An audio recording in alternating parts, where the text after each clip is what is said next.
Ah, hello guys, welcome to my vlog.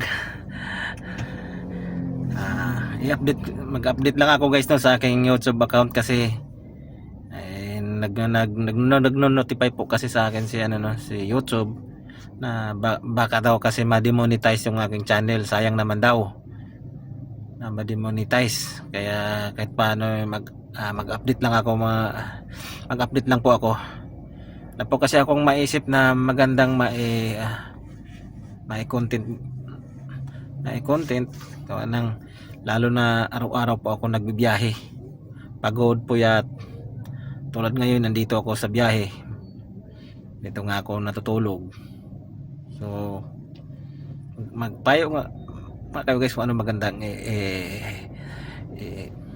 iba-vlog, lalo na sa araw-araw po ako nagbibiyahe. Yun lang po guys, maraming salamat.